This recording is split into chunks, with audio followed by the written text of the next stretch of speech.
বিসমিল্লাহির-রহমানির-রহিম। আসসালামু আলাইকুম প্রিয় দর্শক।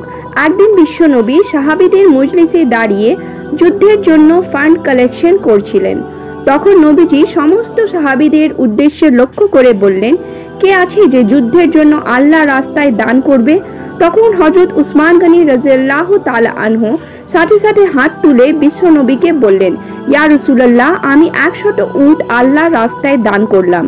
নবীজি ডান দিকে তাকিয়ে আবারও বললেন, কে আছে যে আল্লাহর রাস্তায় দান করবে? তখন হযরত উসমান বাম দিকে থেকে আবার বললেন, আমি আল্লাহর রাস্তায় 100 উট দান করলাম। তখন বিশ্বনবী সামনের দিকে তাকিয়ে বললেন, কে আছো যে আল্লাহর রাস্তায় দান করবে? তখন হযরত উসমান গনি রাদিয়াল্লাহু তাআলা আনহু সামনের দিকে এসে আবারও হাত তুলে বিশ্বনবীকে জানিয়ে দিলেন, ইয়া রাসূলুল্লাহ, আমি আরো 100 উট আল্লাহর রাস্তায় দান করলাম।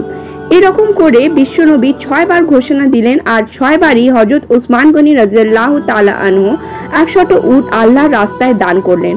অতঃপর বিশ্বনবী অত্যন্ত খুশি হয়ে গেলেন। তখন হযরত উসমান গনি রাদিয়াল্লাহু তাআলা আনহু নবীজিকে বললেন, ইয়া রাসূলুল্লাহ, আমি আরো 100টি ঘোড়া আল্লাহর রাস্তায় দান করলাম। অতঃপর নবীজি অত্যন্ত আনন্দিত হয়ে গেলেন। এবার ওসমান গনি নবীকে উদ্দেশ্য করে বললেন, হে আল্লাহর রাসূল, আমার দান এখনো শেষ হয়নি, আপনি একটু অপেক্ষা করুন, আমি এখনই ঘর থেকে আসছি। এই বলে হযরত উসমান গনি তার বাড়ি চলে গেলেন।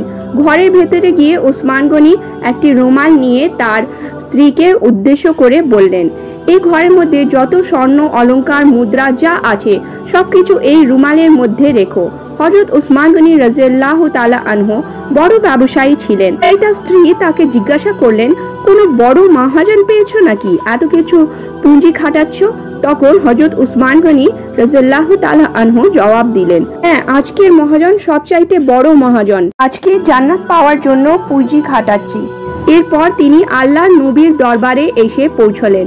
হযরত উসমান তার হাত থেকে স্বর্ণ মুদ্রার বাক্স বিশ্বনবীর হাতে তুলে দিয়ে বললেন, ইয়া রাসূলুল্লাহ, আমি আমার ঘরের সমস্ত অলংকারগুলো, স্বর্ণ মুদ্রাগুলো সবকিছু আল্লাহর রাস্তায় দান করে দিলাম। বিশ্বনবী বাক্স হাতে নিয়ে আকাশের দিকে তাকিয়ে দোয়া করলেন, হে আল্লাহ, আমি জমিনে আমার উসমানের প্রতি রাজি হয়ে গেলাম, তুমি আরশেও আমার উসমানের প্রতি রাজি হয়ে যাও। আরো একদিনের কথা, হযরত ফাতেমা জানামাজে বসে কান্না করছিলেন। এমন সময় বিশ্বনবী হযরত ফাতেমার ঘরে প্রবেশ করলেন। নবীজি ফাতেমার কাছে এসে ফাতেমাকে বললেন, হে মা ফাতেমা, তুমি তোমার জানামাজের কোণ উল্টে দেখো। হযরত ফাতেমা জানামাজের কোণ উল্টেই দেখলেন অনেক স্বর্ণমুদ্রা সেখানে স্রোতের মতো বয়ে যাচ্ছে। নবীজি বললেন, হে মা ফাতেমা, তুমি তোমার প্রয়োজন মতো স্বর্ণমুদ্রা এখান থেকে উঠিয়ে খরচ করো, তোমার জীবনযাপন অতি সুখে ও শান্তিতে চলে যাবে। তবে জেনে রেখো মা, দুনিয়ার সুখ শান্তি ক্ষণস্থায়ী, আখিরাতের সুখ শান্তি চিরস্থায়ী। এবার তুমি বুঝে বলো, তা তুমি দুনিয়ার সুখ শান্তি চাও না আখিরাতের সুখ শান্তি চাও? তখন হযরত ফাতেমা রাদিয়াল্লাহু তাআলা আনহু জানামাজের কোণ ছেড়ে দিয়ে নবীজিকে বললেন, আব্বাজান, আমি দুনিয়ার কোনো সুখ শান্তি চাই না, আমি আখিরাতেরই সুখ শান্তি চাই।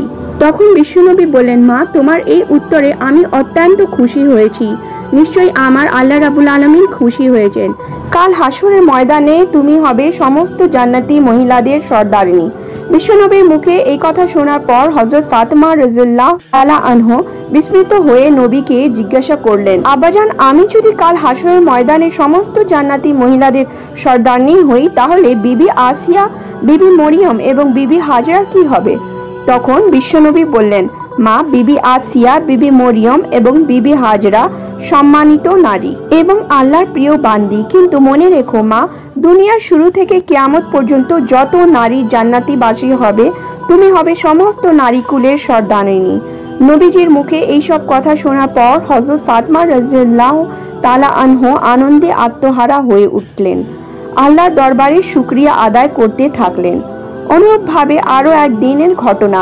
একদিন বিশ্বনবী হযরত ফাতেমা রাদিয়াল্লাহু তাআলা আনহুর ঘরে ঢুকেই দেখলেন হযরত ফাতেমা কান্না করছেন। তখন রাসূল সাল্লাল্লাহু আলাইহি ওয়াসাল্লাম তাকে জিজ্ঞাসা করলেন, মা, তুমি কাঁদছো কেন? তখন হযরত ফাতেমা বললেন, বাবা গো, আজকে 2 দিন যাবত আমার চুলায় আগুন জ্বলে না। আপনার আদরের নাতি হাসান এবং হুসেন 2 দিন যাবত না খেয়ে ক্ষুধার যন্ত্রণায় তার 2 ভাই কাতর হয়ে গেছে। তখন নবীজি ফাতেমাকে বললেন, হে মা ফাতেমা, ধৈর্য ধরো, আমি নিজেও আজকে 3 দিন যাবত অনাহারে রয়েছি। অথচ আমি আল্লাহর নিকট তোমার চেয়ে অধিক প্রিয়।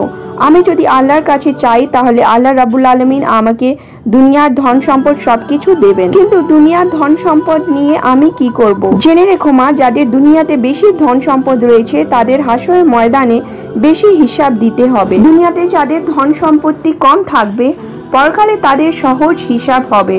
নিশ্চয়ই আল্লাহ রাব্বুল আলামিন কাল হাসরের ময়দানে তোমার এই কষ্টে প্রতিদান দেবেন। নবীজির মুখে এইসব কথা শোনার পর হযরত ফাতেমা রাদিয়াল্লাহু তাআলা আনহু কান্না মুহূর্তে থেমে গেল।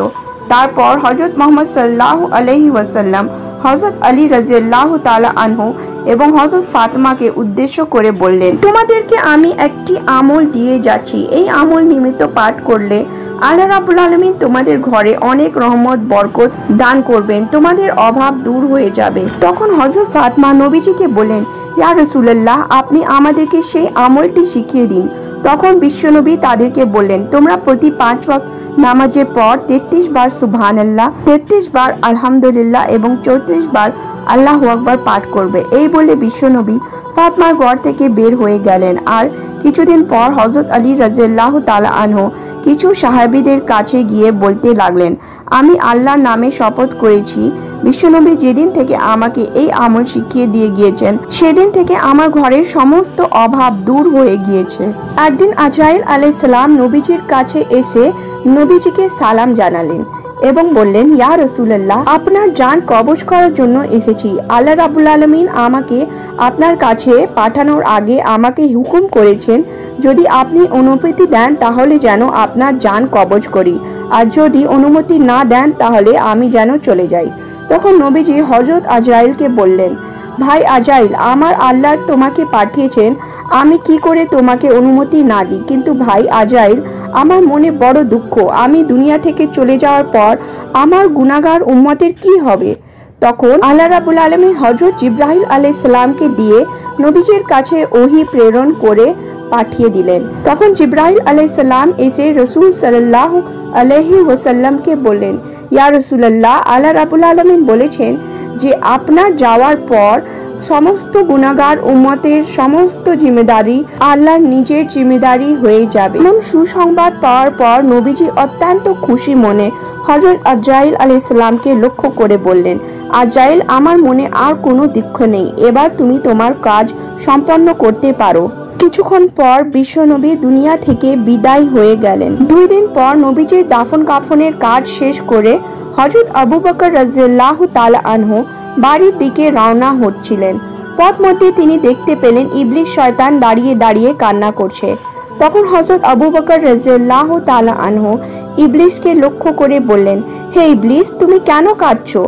আজকে তো তোমার খুশির দিন, বিশ্বনবী দুনিয়া থেকে বিদায় হয়ে গেছে। তখন ইবলিস বলল, আমি নিজেও ব্যথিত, কেননা আমার একান্ত ইচ্ছে ছিল যে আমি নবীজির সাথে গোপনে সাক্ষাৎ করব। দিন থেকে আমি ইবলিসে পরিণত হয়েছি, সেদিন থেকে আমার নামে জাহান্নাম ওয়াজিব হয়ে গিয়েছে। কিয়ামতের দিনে আমাকে জাহান্নামে চিরস্থায়ী বসবাস করতে হবে। আবু বকর, আমি জানি জাহান্নাম আযাব কত কঠিন হবে, তাই তো অনেকবার চেষ্টা করেছিলাম বিশ্বনবীর সাথে গোপনে সাক্ষাৎ করার জন্য, কিন্তু কখনই আমি নবীজিকে একা পাইনি, যার কারণে আমি তার সাথে সাক্ষাৎ করতে পারিনি। আমি জানি আল্লাহ রাব্বুল আলামিনের সবচাইতে প্রিয় নবী এবং বান্দা হলো নবী মুহাম্মদ রাসূল সাল্লাল্লাহু আলাইহি ওয়াসাল্লাম। তাই তো আমার মনে অনেক আশা ছিল বিশ্ব নবীকে দিয়ে যদি আল্লাহ রাব্বুল আলামিনের কাছে দোয়া করাই তাহলে হয়তো নবীজির মাধ্যমে আমার অপরাধটা ক্ষমা হয়ে যাবে। কিন্তু আজ যখন বিশ্ব নবী দুনিয়া ছেড়ে চলে গেলেন তখন আমার সেই ক্ষমার রাস্তাটাও চিরতরে বন্ধ হয়ে গেল। এইসব কথা শোনার পর হযরত আবু বকর রাদিয়াল্লাহু তাআলা আনহু আর কিছু না বলেই সোজা সামনের দিকে হেঁটে চলে গেলেন।